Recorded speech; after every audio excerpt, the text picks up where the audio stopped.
Bom dia, igreja. Graça e paz da paz do Senhor Jesus. Mais uma vez, uma alegria estarmos aqui para compartilharmos a palavra do Senhor. E eu quero informar para os irmãos que o texto bíblico que vai ser objeto da reflexão hoje está em Efésios, na carta aos Efésios,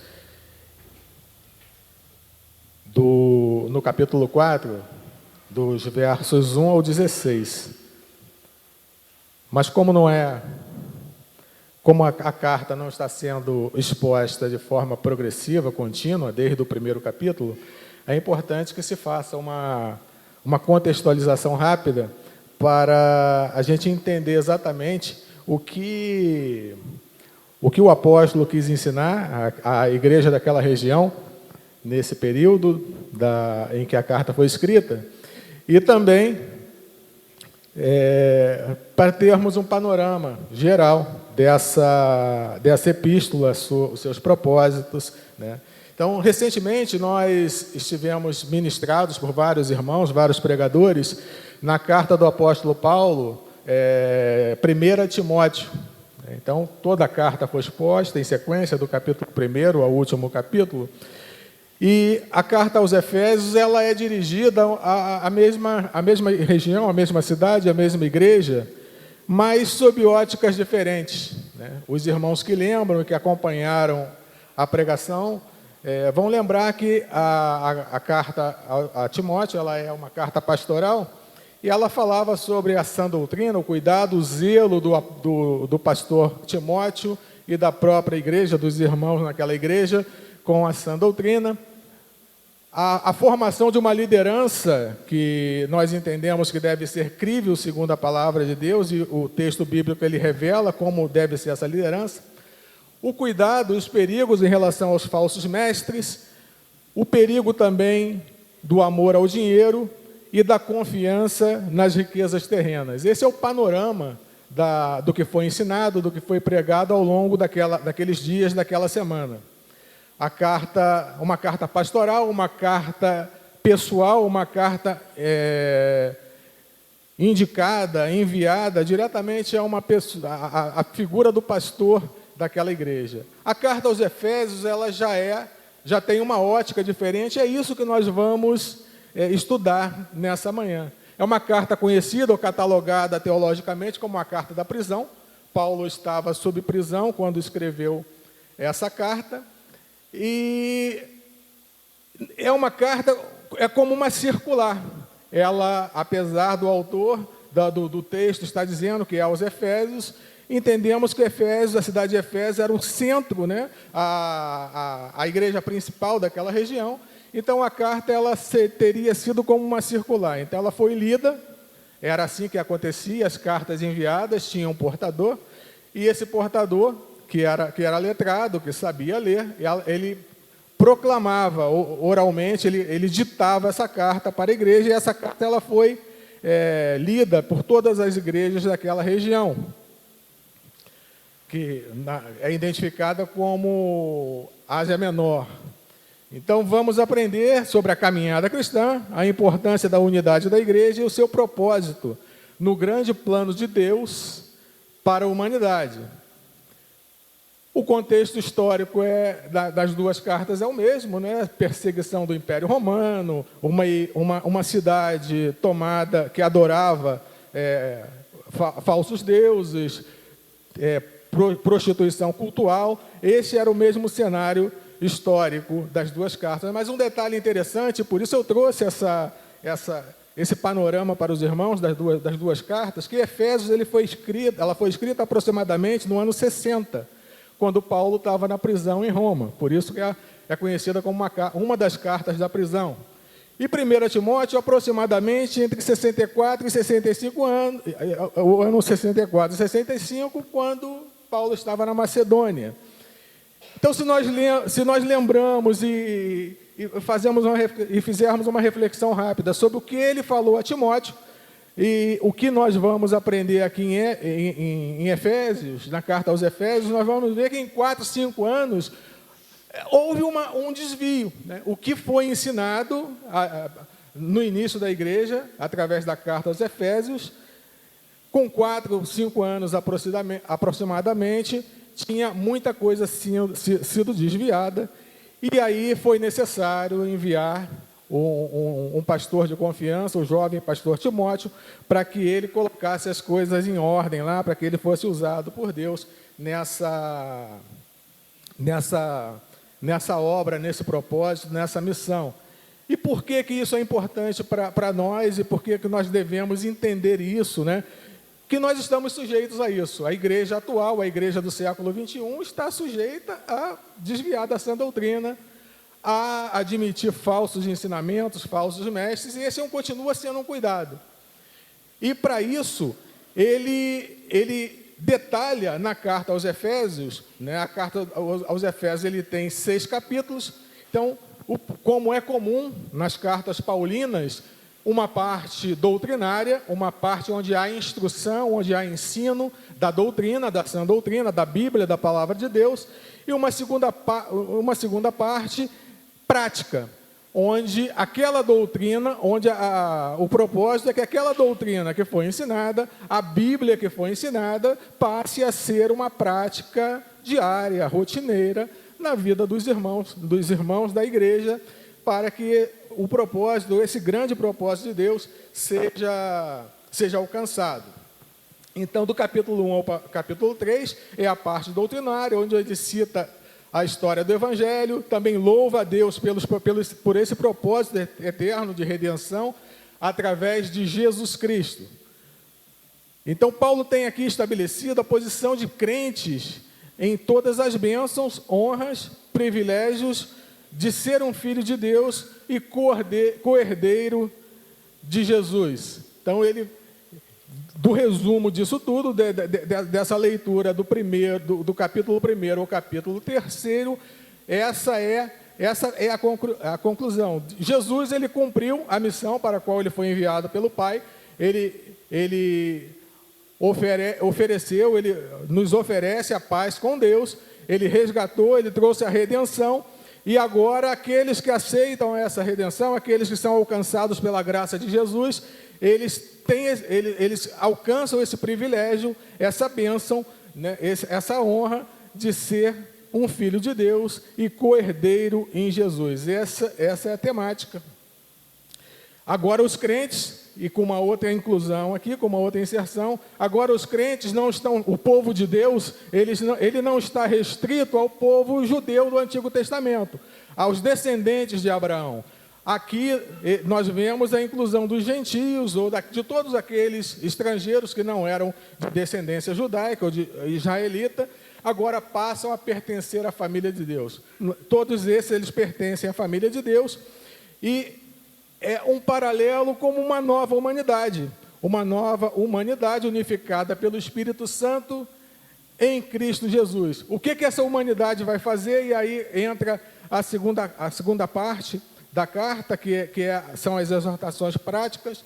Paulo está dizendo, olha, se nós observarmos aqui, logo já no início da carta, no capítulo 1, de 3 a 14, nós vamos ver a revelação no passado, no presente e no futuro do propósito eterno de Deus para a igreja. De 3 a 6, os aspectos passados, que é a eleição. De 6b a 11, o aspecto atual, a redenção. E de 1, 12 a 14, o aspecto futuro, a herança, ou a vida eterna na presença de Deus. E ele deixa claro que essa primeira humanidade, formada a partir de Adão, ela fracassou nessa missão. Deus criou o homem, a mulher, o ser humano, todas as coisas, e o colocou no jardim, e havia relacionamento pleno entre aqueles seres humanos criados e o próprio Deus. E a missão que Deus dá a esse casal, a essa primeira família, sendo criados conforme a imagem e semelhança de Deus, que eles espalhassem pela terra novos seres humanos segundo essa imagem e semelhança de Deus. Mas eles, como sabemos, o pecado entrou no meio da história, e essa primeira humanidade criada em Adão, ela fracassa. Então, em Jesus Cristo é criada essa nova humanidade, a metáfora dessa nova humanidade que somos nós. A igreja do Senhor Jesus, que existe e vive para a glória de Deus, para a exaltação do nome do Senhor. Então, no capítulo 4 ou capítulo 6, vem essas exortações práticas, esse modo de viver, como o cristão ele deve se posicionar em relação a esse privilégio, a esse direito que ele tem, e, por outro lado, em relação às obrigações que ele precisa cumprir, que ele tem também para refletir essa glória e cumprir esse propósito de Deus em relação ao restante da humanidade. Então, como essa história do Evangelho, porque como os feitos redentores de Jesus, os atos redentores de Jesus, o sacrifício de Jesus vai impactar a minha e a sua vida em nosso viver diário. Como isso vai impactar os nossos relacionamentos nas nossas comunidades, seja a igreja ou as comunidades profissionais, escolares, estudantis, e também na família. Então, a segunda parte do capítulo, ele fala sobre isso. Cada bloco vai detalhando qual é o procedimento e qual é o meu comportamento em relação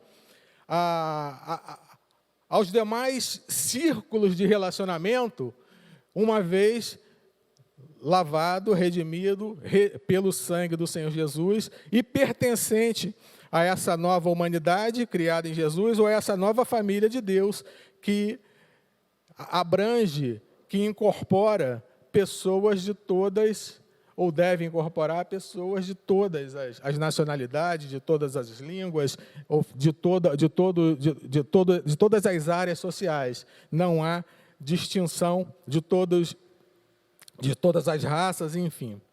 Então, eu gostaria de, antes de começar, vou ler agora,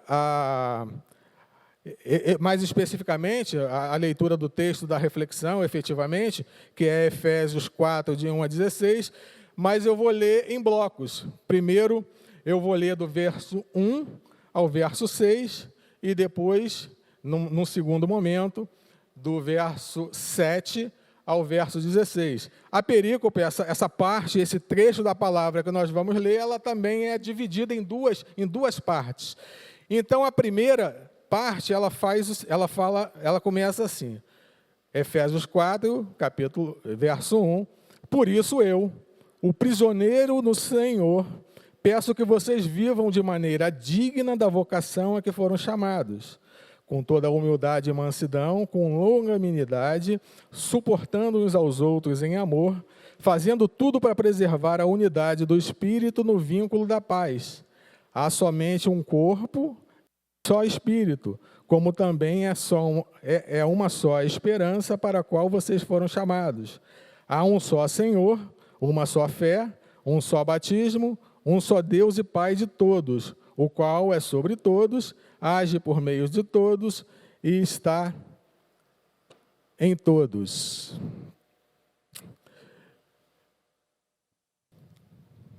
Então, como já disse, vai tratar de como nós vamos viver essa história do Evangelho na nossa vida prática, na nossa vida cristã. E eu gostaria de começar apresentando para você a grande ideia dos dois blocos. Aqui não é a grande ideia desse primeiro bloco. Então, a Igreja do Senhor se desenvolve e cumpre os seus propósitos quando o viver diário dos seus membros é coerente, está errado ali, com o alto chamado que cada um recebeu. Então, essa é a mensagem, esse é o resumo de tudo aquilo que nós vamos falar, que eu gostaria que você guardasse contigo, por enquanto, para nós avançarmos. Então, esse trecho lido de 1 a 6, 4 de 1 a 6, ele nos dá uma ideia que nós devemos viver, andar em humildade.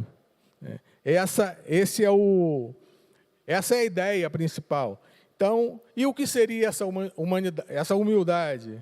Comprometimento com Deus, com a palavra e com o próximo. Nós vamos ver isso mais detalhadamente. Então, é um comprometimento com Deus, com a palavra, com a Bíblia, e com o próximo, e todos aqueles que estão dentro do nosso ciclo de amizade, de relacionamento, não só dentro da igreja, como na família e também no mundo secular.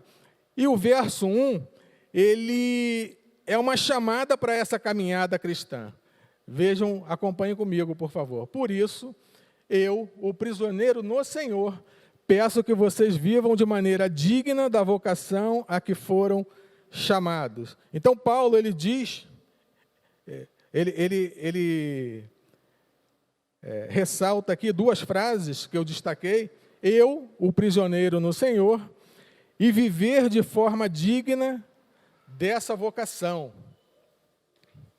Então, é interessante nós entendermos o seguinte: prisioneiro no Senhor. Ele não falou prisioneiro do Senhor. Ele diz, e eu li em várias versões, que ele se autodenomina como prisioneiro no Senhor. E nós podemos entender que é uma metáfora de algemas espirituais voluntárias. Na verdade, Paulo ele se considera um prisioneiro no Senhor lá no caminho de Damasco. Uma passagem que está relatada no livro de Atos, capítulo 9, verso 4. A partir dali, ele se posiciona e o modo de viver, o andar dele é dessa forma. Ele deixa de ver, enxergar a sua cosmovisão, a sua visão de mundo, deixa de ser horizontal e passa a ser vertical. E por isso que ele vai repetindo em várias outras cartas que o objetivo dele é viver para Cristo, ele não tem mais medo da morte e de qualquer dificuldade que venha pairar sobre a sua vida, porque agora o propósito, o viver diário dele, a vida dele é como prisioneiro no Senhor. E isso acontece lá, essa virada de chave, como o pastor Anderson falou na semana passada, pela manhã, aconteceu com Paulo também nesse momento, naquele encontro milagroso, quando ele cai do cavalo, perde a visão e passa e inicia a sua caminhada cristã. Então, a carta é a carta da prisão, ele está preso efetivamente, ele está preso fisicamente, mas isso para ele era circunstância. Era uma circunstância da vida, fruto da perseguição dos romanos, por ele fazer o que Deus tinha chamado ele para fazer. Ele foi chamado para plantar igrejas, para pregar o evangelho, e era perseguido por isso, e muitas vezes era preso e açoitado, e isso não era o problema. Ele mesmo diante das circunstâncias ruins, que são fatos que podem acontecer na vida de todo mundo, ele continuava cumprindo, seguindo a sua missão. E a outra frase, a outra palavra é viver de maneira digna da vocação. E isso aí tem a ver com ele também, mas tem a ver muito diretamente com aquilo que nós vivenciamos hoje.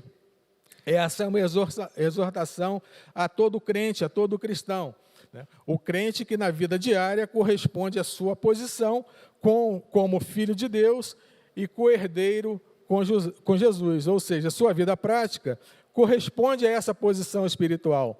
Nós recebemos os privilégios espirituais que já foram mencionados, e agora a minha vida diária, o meu relacionamento com as pessoas, o meu relacionamento com Deus deve refletir essa posição, que agora, essa nova humanidade, esse novo homem, ou esse novo ser que foi criado a partir da redenção por Cristo Jesus e pelo agir do Espírito Santo em nossas vidas.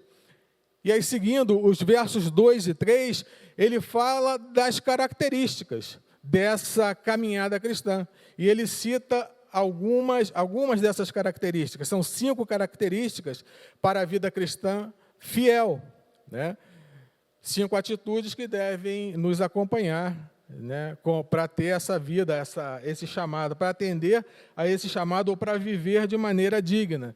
E ele cita a humildade, a mansidão ou brandura, a longanimidade, que é a paciência, suportar uns aos outros em amor, um amor tolerante, aquele que não maltrata o outro pelos seus erros, pelas suas dificuldades, ou pela sua dificuldade de aprender alguma coisa, mas é tolerante, age com compassividade, com brandura, e que leva, acima de tudo, o outro ao conhecimento ou ao comportamento, né? Ao entendimento, ao arrependimento, a uma mudança de comportamento. E a unidade, né? Que é outra característica dessa caminhada cristã, e que nós vamos ver mais adiante, é fundamental, né, para a edificação, para o desenvolvimento da igreja.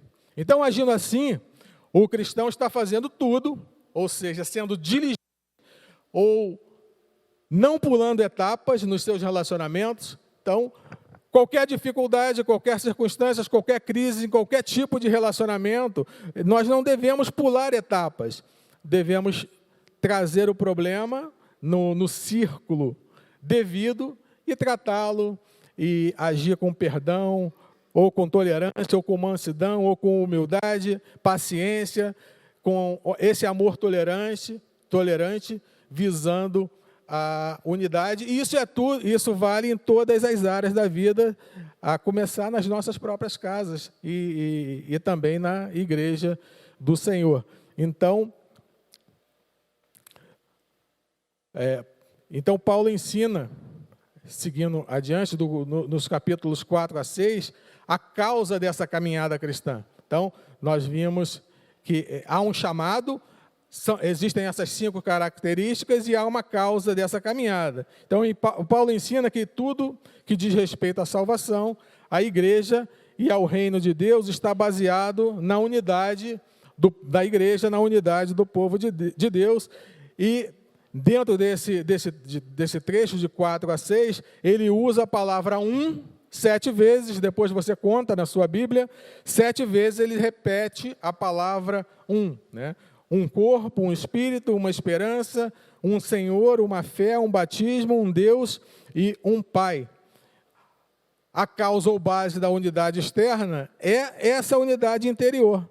Unidade prática é baseada na unidade espiritual, e para enfatizar a unidade do Espírito, Paulo recita as características de unidade que são pertinentes para a nossa vida como igreja. Em resumo, formamos um corpo, somos vários membros, pessoas diferentes, mas fomos unificados pelo Espírito. O mesmo Espírito, o Espírito Santo, ele habita em cada um de nós, nos agregando nesse corpo cujo o cabeça é Jesus Cristo. Resumindo tudo isso, a causa dessa caminhada cristã e a necessidade e o propósito dessa unidade. É isso, somos unificados, pessoas diferentes.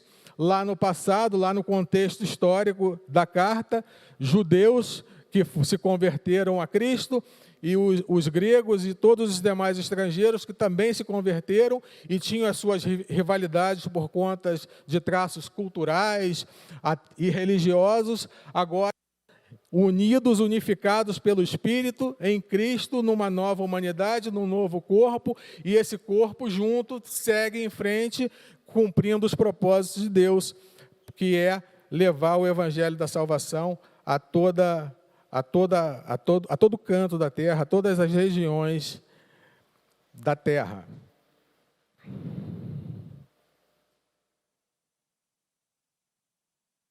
Então, seguindo aqui, e Paulo nos ensina e vem fundamentar, e deve ser objeto da nossa reflexão, que essa unidade ela deve refletir, ou ela reflete a unidade das pessoas da Trindade. E um olhar mais atento vai fundamentar isso nos próprios versos de 4 a 6. No verso 4, nós podemos identificar claramente a presença do Espírito Santo. No verso 5, a presença do Senhor, o Jesus, o Filho. E no verso 6, a presença claramente, né? Deus e Pai. Então, esse relacionamento que há na Trindade, ele deve ser refletido na vida do cristão e nos seus relacionamentos. E isso é dito por Jesus na oração de Jesus, lá no Evangelho de João, capítulo 17, versos 20 e 21, que diz assim, vou ler para os irmãos. Jesus orando ao Pai, pelos discípulos e por nós, não peço somente por estes, mas também por aqueles que vierem a crer em mim, por meio da palavra que eles falarem, a fim de que todos sejam um, como tu, ó Pai, está em mim e eu em ti. Também eles estejam em nós, para que o mundo creia que tu me enviaste. Então, Paulo está fortalecendo aqui nesse trecho da carta aos Efésios, que a unidade da igreja ela é importante para o cumprimento da sua própria missão. Gênesis 1, 26 e 27, mais uma vez, nós vemos a presença harmoniosa da Trindade na criação do próprio homem. Então, Gênesis 1, 26 e 27 diz, e disse Deus, façamos o ser humano à nossa imagem, conforme a nossa semelhança.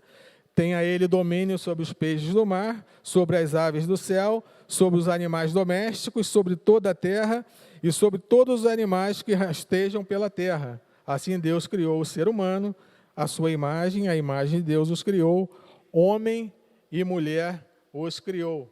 Da mesma forma que nós fomos criados à imagem e semelhança de Deus, né? E havia nas pessoas da Trindade essa harmonia, cada um cumprindo o seu papel de forma harmoniosa, cada pessoa cumprindo o seu papel. Nós também, como igreja e como família, precisamos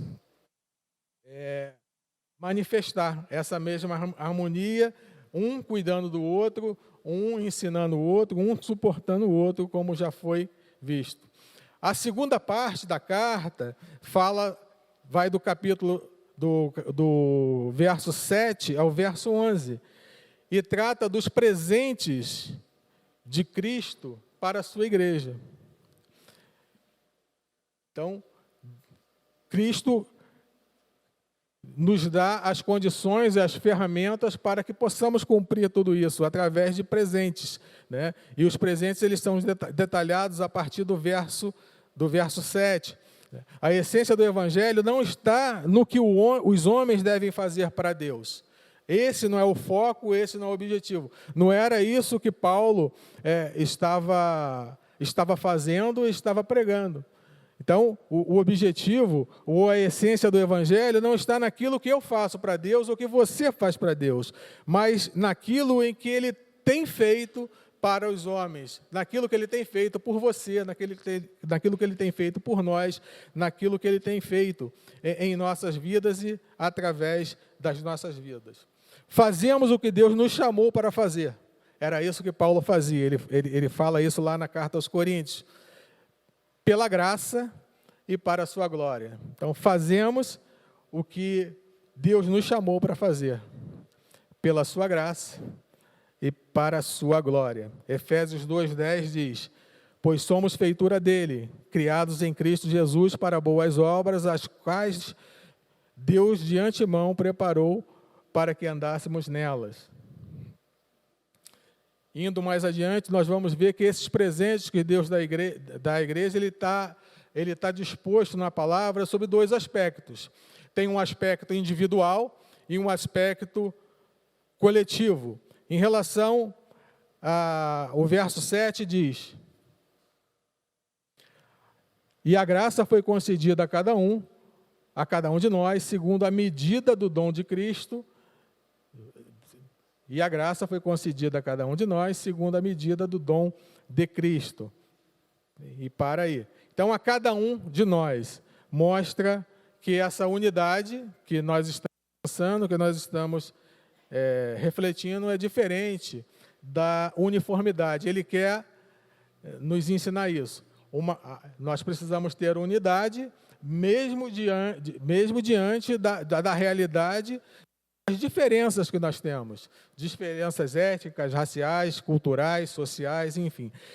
Isso não pode ser um impedimento de forma nenhuma para que Deus haja em nós para que nós possamos cumprir o nosso chamado de maneira eficaz.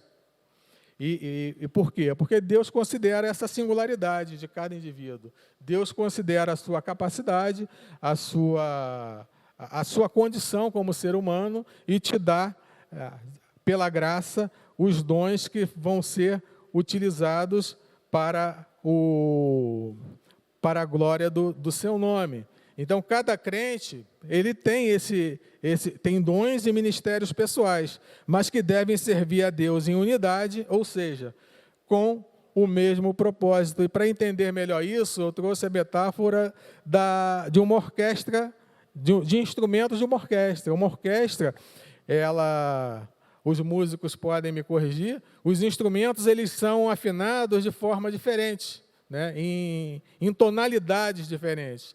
E quando todos eles em harmonia tocam, se apresentam, formam uma música agradável, levando, às vezes, a pessoas a se emocionarem e se maravilharem com essa capacidade. Nós somos como essa orquestra de Deus, pessoas diferentes, afinados muitas vezes com temperamentos diferentes, com realidades sociais, realidades de vida diferentes. Mas juntos nós formamos um corpo onde o cabeça é Jesus Cristo e que tem esse propósito de cumprir o propósito original que não foi cumprido pela humanidade anterior, depois do pecado.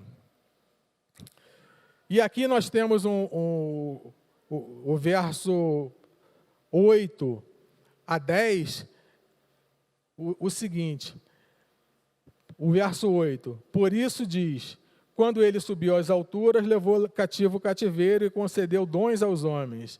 Ora, o que dizer? Ele subiu, senão que também havia descido até as regiões inferiores da terra. Aquele que desceu é também o mesmo que subiu acima de todos os céus para encher todas as coisas. O verso 8, Paulo faz uma referência ao Salmo de Davi, Salmo 68, especificamente no verso 18, Salmo de vitória composto por Davi para comemorar a conquista da cidade de Jebusite. Não parece que seja uma menção messiânica. Ele não está apontando, né, especificamente para Jesus, mas ele está querendo, e os versos 9 e 10, eles vão trazer mais luz, né? Porque o que parece que Paulo está querendo dizer, há efetivamente uma vitória, né? Jesus ele vence, ele cumpre os propósitos de Deus, mas aqui me parece que é uma referência à crucificação, ressurreição e ascensão de Jesus, ou o cumprimento de toda a obra redentora de Cristo. E isso fica claro lá no capítulo 1, nos versos Efésios 1:10 e Efésios 1:23. Pode projetar, por favor, primeiro Efésios 1:10. Onde a vontade e o propósito de Cristo é permear tudo com a sua presença, de fazer convergir nele, na dispensação da plenitude dos tempos, todas as coisas, tanto as do céu como as da terra.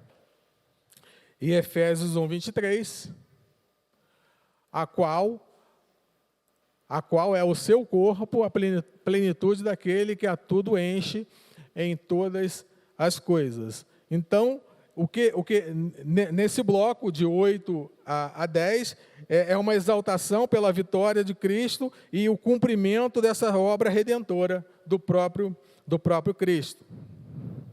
A partir de agora, todo o governo está em Cristo. Tudo foi dominado, Jesus, através da obra redentora, todo o governo e tudo que há no céu, na terra e em todo o universo está sob o governo de Cristo. Dos versos 11 ao 16, nós vemos um outro bloco de presentes para a igreja, mas agora sob o aspecto coletivo.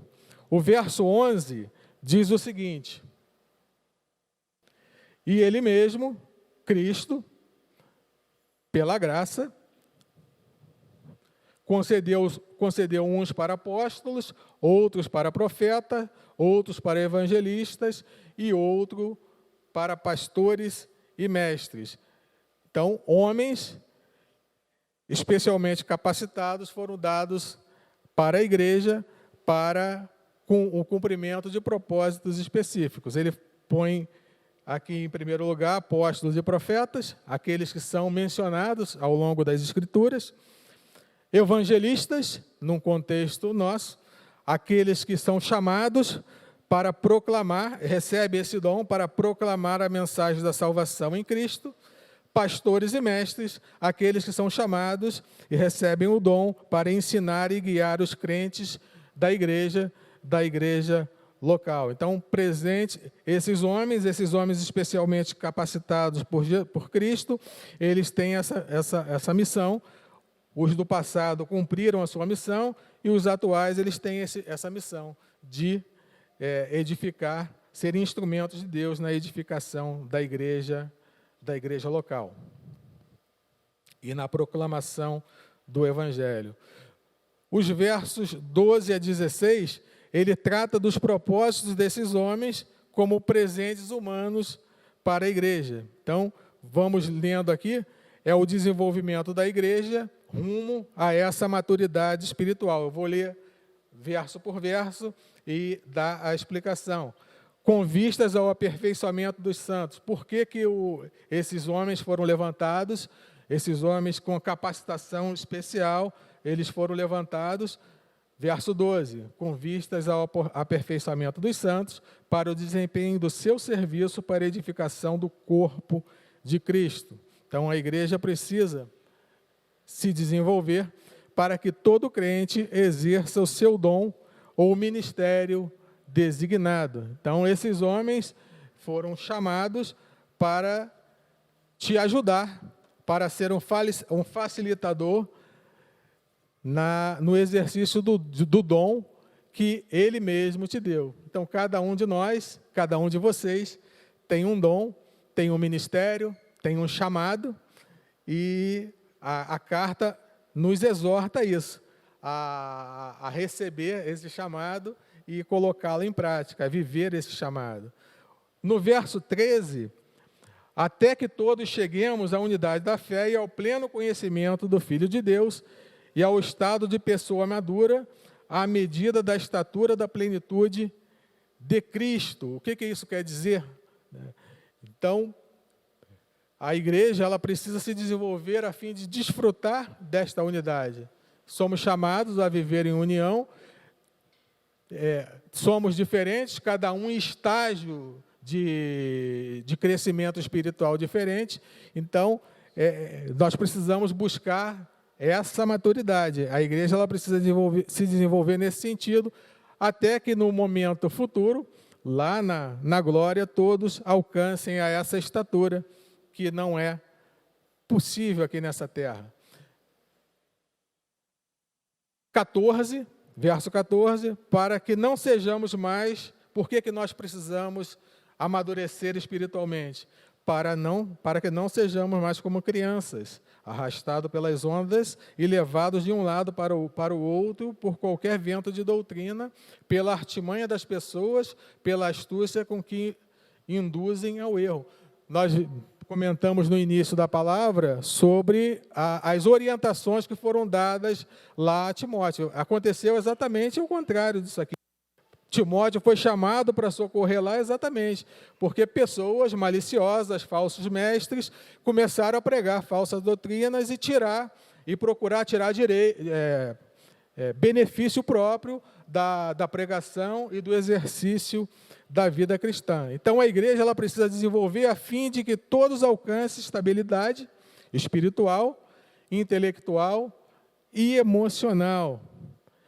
E os versos 15 e 16, ele trata que a igreja precisa desenvolver a fim de crescer harmoniosamente em amor, sob a autoridade do cabeça, que é Jesus Cristo. O verso 15 diz: mas seguindo a verdade em amor, cresçamos em tudo naquele que é a cabeça, Cristo, de quem todo o corpo, ou seja, toda a igreja, bem ajustado e consolidado pelo auxílio de todas as juntas, segundo a justa cooperação de cada parte, ou seja, cada um de nós tem a responsabilidade nessa cooperação, né? Precisamos assumir esse comprometimento, efetua o seu próprio crescimento para a edificação de si mesmo em amor, ou seja, para o desenvolvimento e edificação do próprio corpo ou da própria igreja. E aí nós voltamos à grande ideia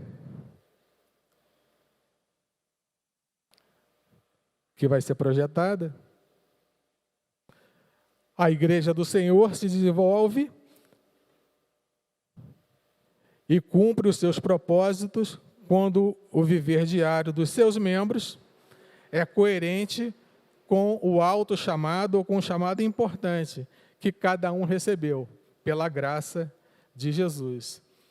E partindo para finalizar a mensagem e trazendo algumas aplicações para nós hoje, igreja do século 21, as verdades espirituais que aprendemos hoje, através da leitura desse texto, devem ser incorporadas no nosso viver diário, em todas as áreas da nossa vida. Parece uma coisa óbvia, né? Mas você tem facilidade de ser humilde, você tem a facilidade de tolerar em amor o erro do seu esposo, da sua esposa, do seu filho, do seu pai?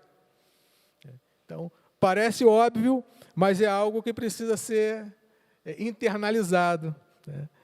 Então, as verdades espirituais, elas devem ser incorporadas. Essas verdades espirituais devem ser incorporadas no nosso viver diário, desde a família até as comunidades mais remotas a qual nós pertencemos. E, para isso, precisamos ser mais diligentes. Diligente é aquele que não desiste, né? Aquele que continua, que sabe que vai cumprir a sua missão, né? Independentemente das barreiras, ou das dificuldades que se apresentam, né? Então, diligentes em busca do quê? Do conhecimento bíblico. Porque a carta nos revela que é impossível viver a fé cristã sem conhecer, sem saber a sã doutrina. Em 4, 5 anos, aquela igreja ela dá uma desviada feia. É preciso alguém da confiança, da mais alta confiança de Paulo, voltar lá para ensinar tudo de novo, ou ensinar boa parte do que já havia sido ensinado através da epístola aos Efésios. Já falei, mas é bom repetir, você também tem um dom e ministério dados por Jesus.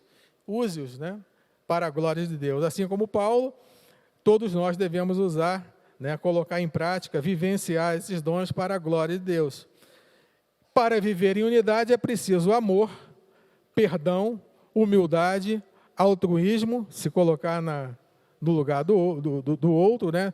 Atender a necessidade do outro, mansidão, paciência, tolerância e espiritualidade saudável. E algo que permeia a vida da igreja, os irmãos do ministério podem se posicionar, e é um tema muito atual. O pastor Rafael falou isso nessa direção. A igreja de Jesus, ela não rejeita a diversidade. Nós vimos isso, né? Foi criada uma nova humanidade, agregando judeus convertidos, os estrangeiros, pessoas de todas as línguas e raças, né? E formando esse novo corpo, essa nova igreja, essa nova humanidade. Mas, de maneira nenhuma, a igreja de Jesus, ela não rejeita a diversidade, mas não adapta, nem relativiza a palavra de Deus. Então, nós somos acusados disso, né? de sermos perseguidores de alguns grupos, de maneira nenhuma. Nós temos ouvido as mensagens lá em Lucas, né, onde Jesus, a última inclusive, foi pregado isso, né? Jesus fala para aqueles fariseus: eu não vim curar ou buscar aqueles que já são perfeitos, eu vim buscar aqueles que são doentes. Só os doentes precisam de médicos. Então, a igreja de Jesus, ela não rejeita a diversidade, mas não adapta nem relativiza a palavra de Deus. Qualquer um que entrar pelas portas da nossa igreja precisa ser bem recebido, acolhido, se arrependendo dos seus pecados, incorporados a essa família, essa grande família de Deus, para a glória de Deus. Que Deus nos abençoe. Vamos orar? Você pode ficar de pé para nós orarmos e o Ministério de Louvor vai dar prosseguimento no encerramento do culto. É isso, né, pastor Vantuia?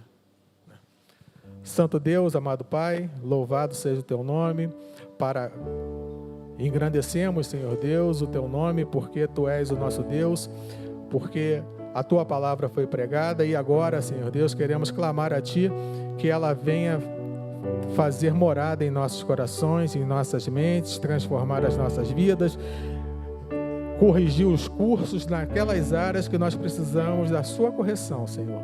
Em nome de Jesus, que a sua graça continue sobre o teu povo, Senhor Deus. Continue, Senhor Deus, falando profundamente aos nossos corações, através da tua palavra, através dos louvores, que logo mais à noite estejamos de volta aqui para receber mais uma porção da tua palavra. Usa o seu servo que vai pregar logo mais também para a glória do teu nome. Dai-nos uma tarde abençoada, leva-nos em paz conforme o teu querer, conforme os teus propósitos. É a oração que te fazemos em nome de Jesus. Amém.